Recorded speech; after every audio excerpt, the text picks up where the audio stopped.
improvement store because that's my joy. Trying to get this kitchen together, DIY all the way, honey. So many ways. Um,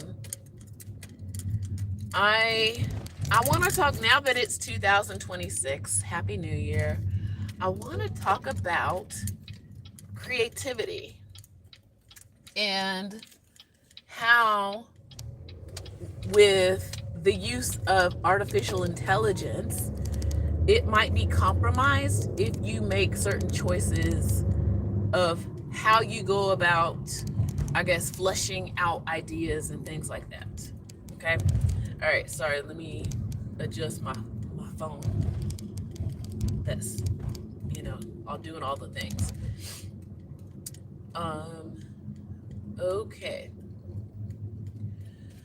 So hi, I'm Monica. I'm a performer, singer, songwriter, and I perform as Nerd Queen. Been around since 2000. Yeah. And I've been watching mindfully about the rise and the use of AI, and I'm just going to give you my takes on it. So, first of all, let me just give you my background. So, I grew up writing my own music since I wrote my first song when I was 11, and I'll get to that probably in another video.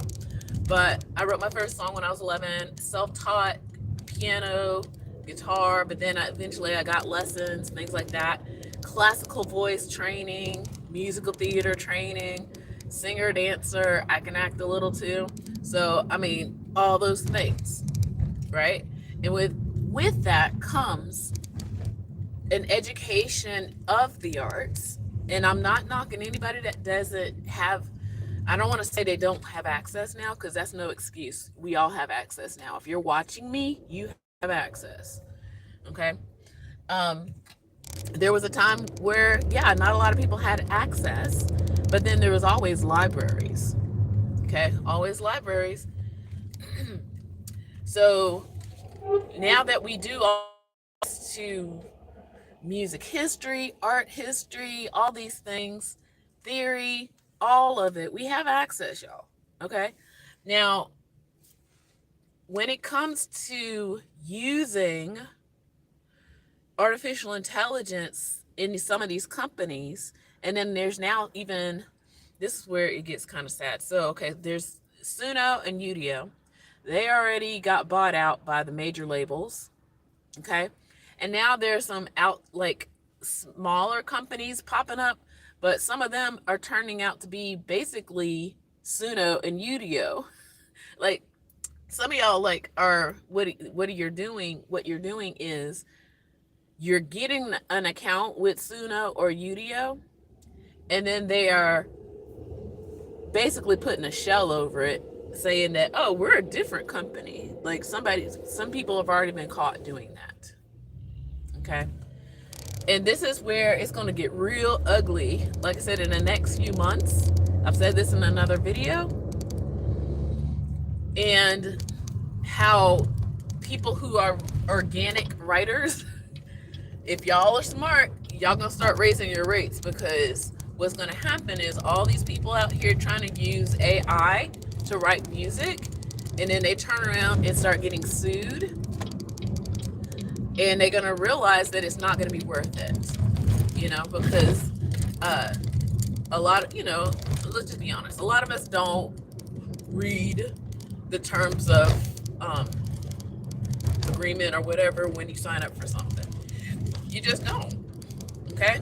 Now, what's going to be different from the visuals, because is audio.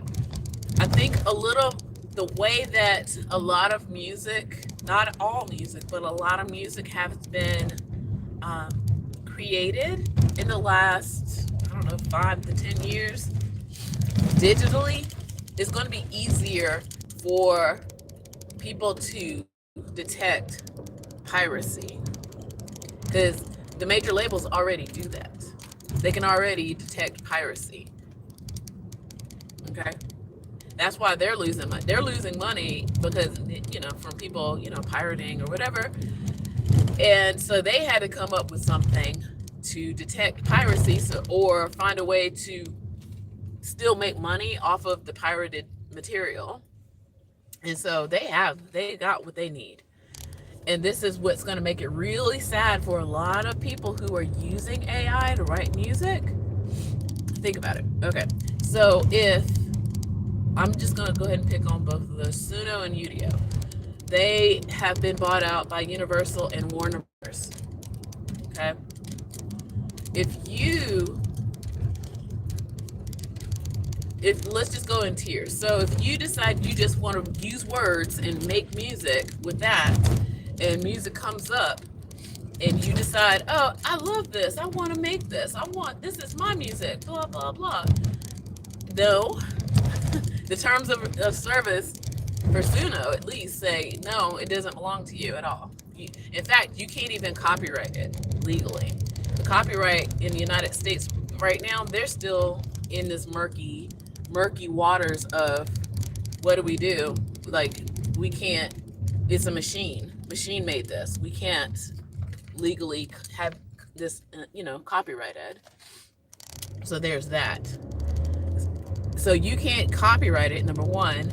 Secondly, if you're using Suno or Udio to make this music, they already have all the catalog of sounds. They already know.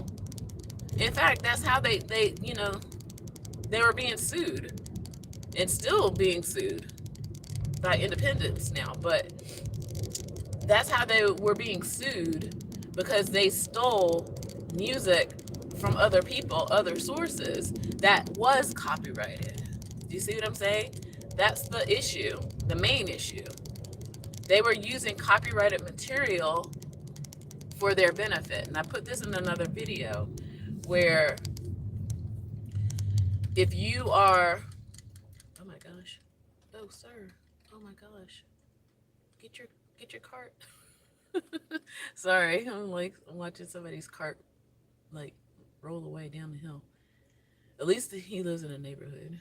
Okay, and then I'm just gonna, and then this person's trying to run the stop sign. I'm like, no, you see me. Okay.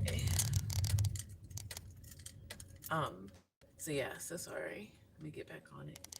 All right.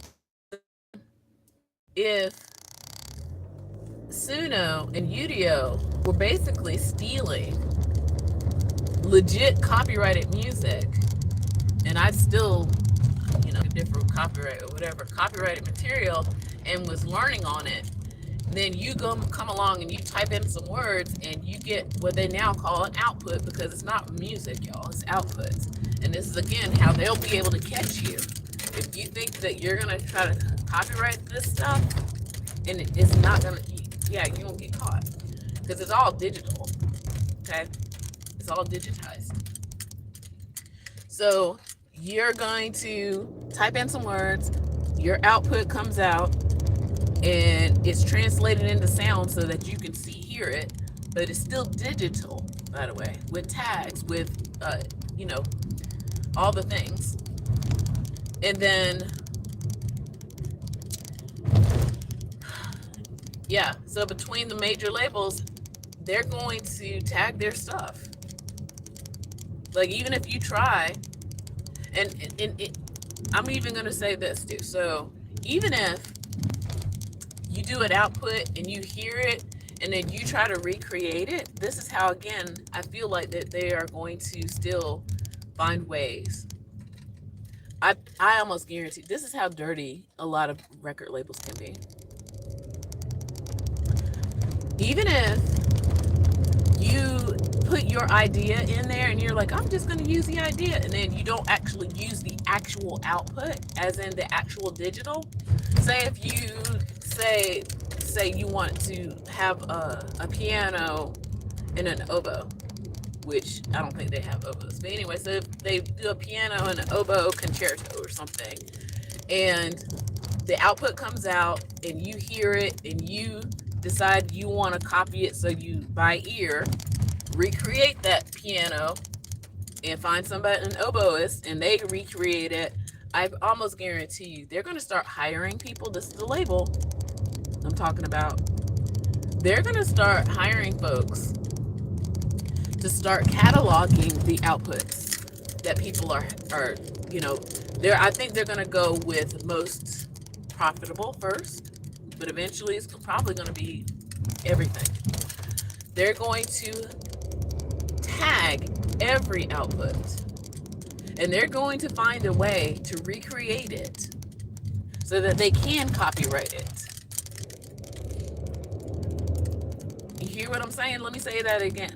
So if you have an account with Suno or Udio,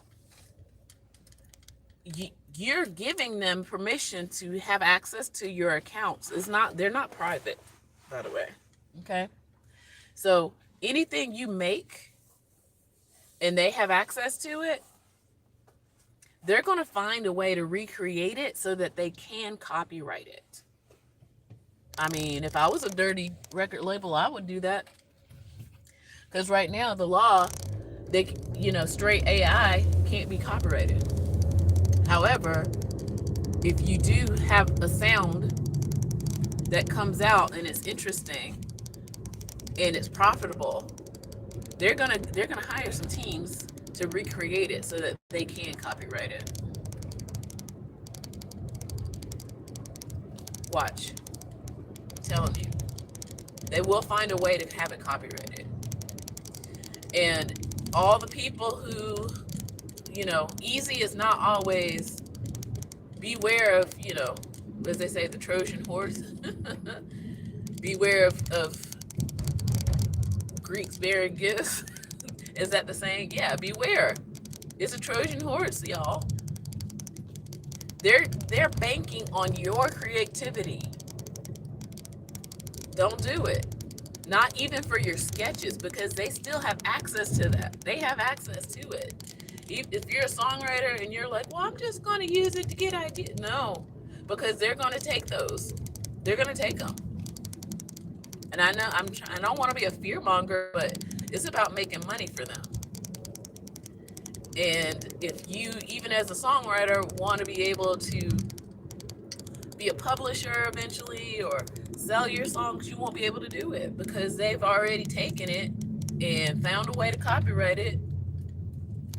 And then, yeah. Even if you are buying a pro thing, it's a subscription. It's a subscription. And you won't really own it. You're leasing it. And you're leasing out your own creativity so that they can profit. Okay? And the saddest part of it all is that they've made, and when I say they, these institutions, or we've lived in a world where, okay, I don't know. Okay, I'm finally driving on this road that they finally finished.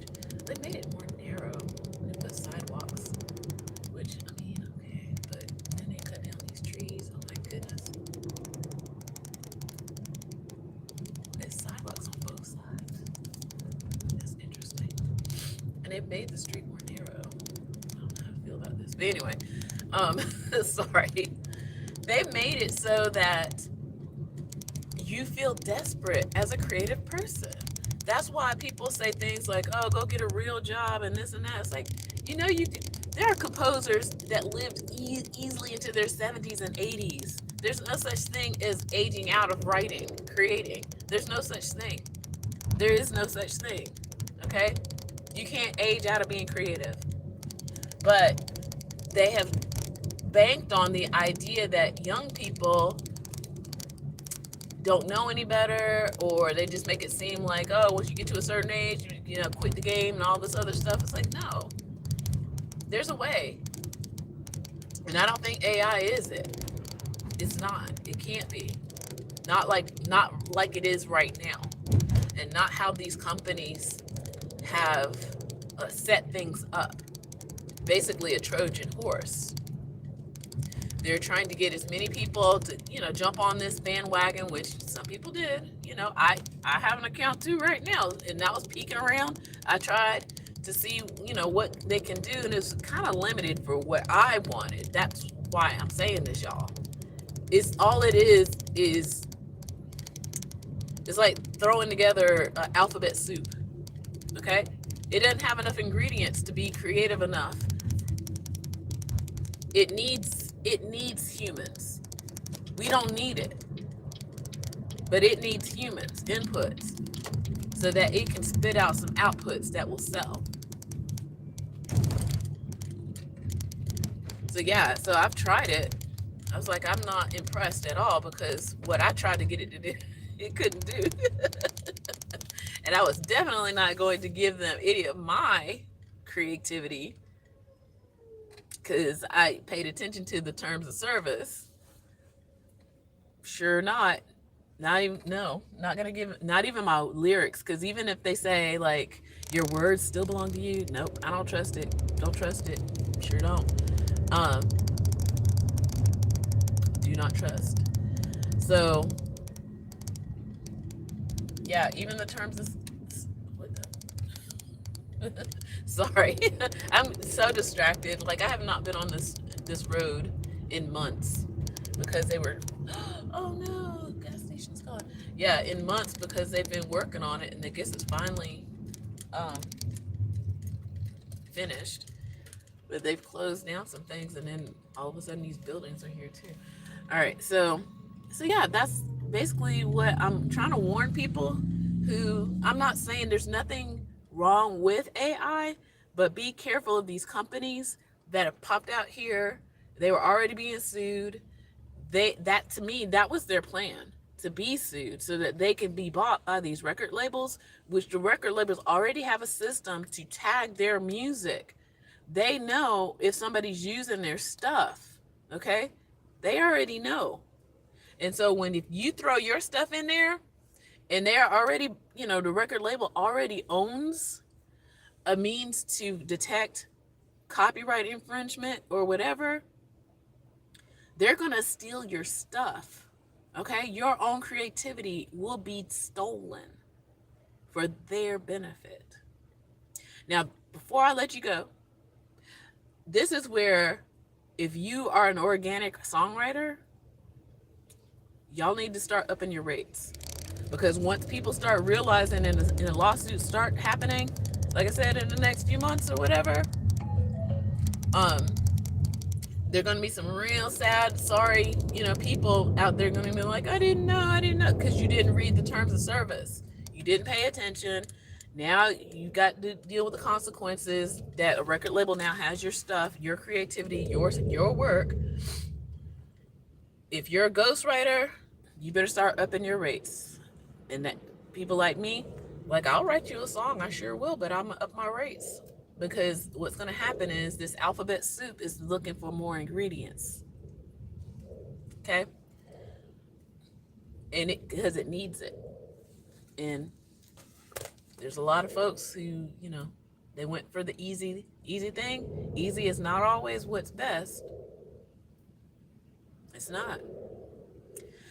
All right, so and as I get here to the home improvement store now, I'm going to talk a little bit about my other idea. I got my 10 songs that have yet to be recorded. I need to go ahead and get them in the works. I also have my songbook from, speaking of, writing music since I was 11 years old. I was looking through it, and like I said, I was like, ugh, this is so cringe or whatever. But, you only know what you know when you're 11. It's like, you get programmed, and then you get deprogrammed. So I have an idea around that, and I'll talk about it maybe on my Substack. I don't want it to be too much out here in the public. But with my songbook, I am going to find a way to make use of it. But yeah, I'll just put that kind of information on my Substack. All right, y'all. So with that, I'm gonna say, oopsies, first on the wrong link. that, I'm gonna say take care. Okay, Happy New Year. Be careful. Don't let your creativity be leased or fleeced.